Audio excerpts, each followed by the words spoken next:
പിണറായി സർക്കാരിനെ ഞെട്ടിച്ച തലസ്ഥാന കോർപ്പറേഷനിലെ BJP ഭരണം. അധികാരമേറ്റ കേവലം 3 ദിവസം പിന്നിടുമ്പോഴാണ് പിണറായി സർക്കാരിനെ പോലും വിറപ്പിച്ചുകൊണ്ട് VV രാജേഷ് നേതൃത്വത്തിലുള്ള തിരുവനന്തപുരം കോർപ്പറേഷൻ മുന്നോട്ട് പോകുന്നത്. 113 ബസ്സുകൾ, ഇലക്ട്രിക് ബസ്സുകൾ. ആ ഇലക്ട്രിക് ബസ്സുകൾ നഗരാസൂത്രണത്തിന്റെ ഭാഗമായി തിരുവനന്തപുരം കോർപ്പറേഷന് കേന്ദ്ര സർക്കാർ നൽകിയതാണ്. കോർപ്പറേഷന്റെ കൂടി കോടിക്കണക്കിന് രൂപ ചെലവഴിച്ചു കൊണ്ടുവന്ന ബസ് ഇന്ന് ഓടിക്കുന്നത് മറ്റ് ജില്ലകളിലാണ്. അതിനി പറ്റില്ല എന്ന് കോർപ്പറേഷൻ മേയർ ഗതാഗത മന്ത്രിയുടെ മുഖത്ത് നോക്കി പറഞ്ഞു. രാഷ്ട്രീയമേറെയുള്ള ആരുടെ മുന്നിലും കൂസാത്ത KB ഗണേഷ് കുമാറിന് പോലും ഒരക്ഷരം മിണ്ടാൻ പറ്റിയില്ല. KB ഗണേഷ് കുമാറിനോട് VV രാജേഷ് പറഞ്ഞു, തിരുവനന്തപുരം നഗരത്തിലോടാൻ കൊണ്ടുവന്ന ബസ്, മാലിന്യ നിർമ്മാർജ്ജനത്തിന് വേണ്ടി, മലിനീകരണ നിയന്ത്രണത്തിന് വേണ്ടി കൊണ്ടുവന്ന ബസ്, ആ ഇലക്ട്രിക് ബസ് തിരുവനന്തപുരം നഗരത്തിൽ മാത്രം ഓടിയാൽ മതി. അതിന് മറ്റിടങ്ങളിലേക്ക് കൊണ്ടുപോയി, പ്രത്യേകിച്ച് ചാലക്കയം മുതൽ അല്ലെങ്കിൽ പമ്പയിലേക്ക് സർവീസ് നടത്തി KSRTC പോക്കറ്റ് വീർപ്പിക്കേണ്ട, കൊല്ലത്തും കോട്ടയത്തും എന്നും ഓടിച്ച് KSRTC പോക്കറ്റ് വീർപ്പിക്കേണ്ട തിരുവനന്തപുരം കോർപ്പറേഷനിൽ ഓടിച്ചാൽ മതി. 113 ബസ്സുകൾക്ക് പൂട്ടിട്ട് തിരുവനന്തപുരം കോർപ്പറേഷൻ. ഒരക്ഷരം മിണ്ടിയില്ല നമ്മുടെ ഗതാഗത മന്ത്രി KB ഗണേഷ് കുമാർ. മുഖ്യമന്ത്രിക്കെതിരെ പോലും കലിതുള്ളി പ്രതികരണം നടത്തുന്ന വ്യക്തിയാണ് KB ഗണേഷ് കുമാർ. മുഖ്യമന്ത്രിയെ പോലും കൂസാത്ത വ്യക്തിയാണ്. ആ KB ഗണേഷ് കുമാറിന് പോലും മിണ്ടാട്ടമില്ലാതായി.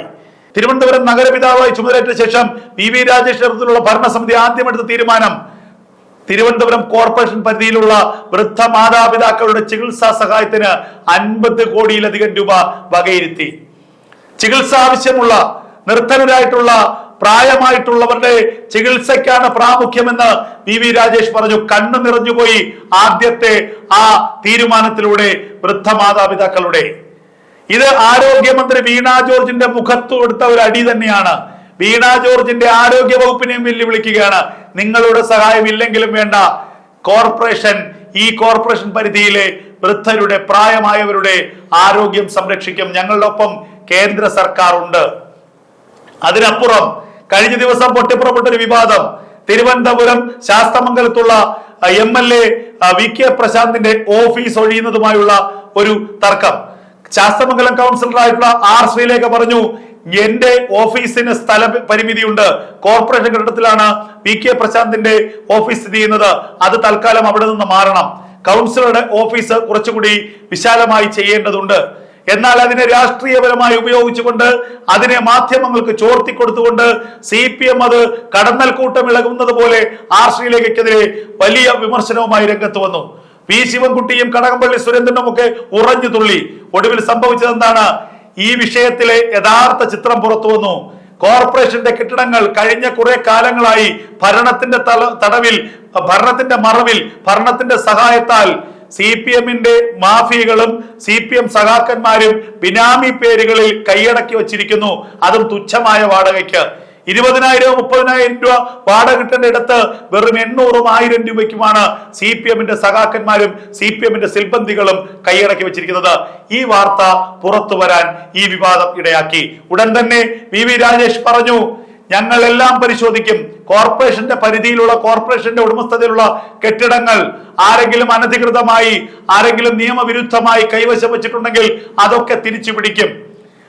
VK പ്രശാന്തിന് ഓഫീസ് ഉപയോഗിക്കണമെങ്കിൽ നിയമാനുസൃതമായ വാടക നൽകി ഓഫീസ് ഉപയോഗിക്കാം. അത് മാർച്ച് വരെ കാലാവധി ഉണ്ടെങ്കിൽ മാർച്ച് വരെ ഉപയോഗിക്കുന്ന തെറ്റില്ല. പക്ഷേ കൗൺസിലറുടെ ഓഫീസ് ഒരു ഉചിതമായ കെട്ടിടത്തിൽ വേണം. അത് ഞങ്ങൾ പരിശോധിക്കുമെന്ന് പറഞ്ഞു. അങ്ങനെ 3 ദിവസം മാത്രമേ ആയുള്ളൂ തിരുവനന്തപുരം കോർപ്പറേഷൻ അധികാരമേറ്റിട്ട്. തലവേദന കൊണ്ട് ഉറങ്ങാൻ കഴിയുന്നില്ല തലസ്ഥാനത്തെ CPMന്. തുടക്കം ഇങ്ങനെയാണെങ്കിൽ ഒടുക്കം എങ്ങനെയായിരിക്കും എന്നുള്ളത് നമുക്ക് ഊഹിക്കാമെന്നതേ ഉള്ളൂ. പിണറായി സർക്കാരിനെ പോലും, പിണറായിയുടെ ഭരണത്തെ പോലും വിറപ്പിച്ചിരിക്കുകയാണ്, പിടിച്ചു കുലുക്കിയിരിക്കുകയാണ് VV രാജേഷിന്റെ കോർപ്പറേഷൻ ഭരണം.